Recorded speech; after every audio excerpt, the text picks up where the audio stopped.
What happened at Easter? Well, there was a bit of a holiday this year, and everyone's the better for it. And some people did go to the seaside, though reports say there were no exceptional crowds, and in the main, the idea of holidays at home seems to have caught on. In London, anyway, the West End was packed. People enjoyed themselves window shopping and strolling about and queuing up for the pictures. Allotmenteering was another fashionable holiday sport this Easter, and gardeners, at any rate, welcomed a spot of rain. Things are certainly looking up in the allotments. The river once again proved a very popular substitute for the seaside, and holiday sports were enjoyed here in considerable variety. Yes, the riverside was crowded, and in spite of rather a cold wind, everyone made the most of the well-earned time off. After 3.5 years of this kind of war, a couple of days' relaxation doesn't come amiss. Hampstead Heath Fair was well attended. Though war had brought certain changes to the fair itself, it in no way affected the character of the smiling faces of the customers.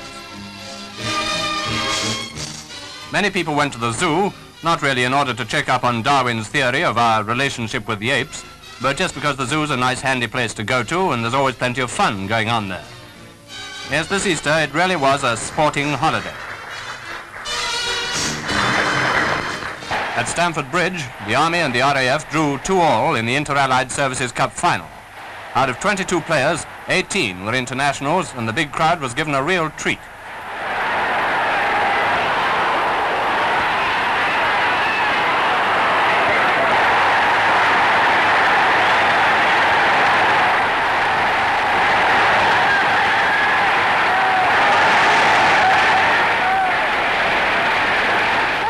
Horsey people went to Windsor.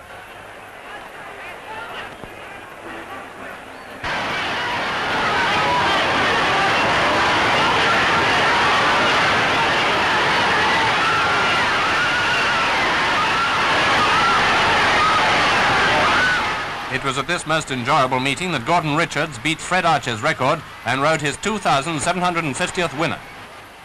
Now, of course, the war didn't stop for Easter. The Germans continued raiding, for instance, and here's all that was left of at least one Junkers 88 that would have done better to holiday at home.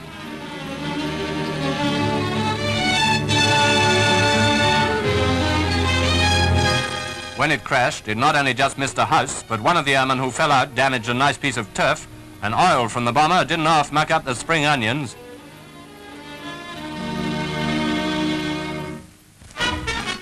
Life is what you make it, especially in the desert, and that's the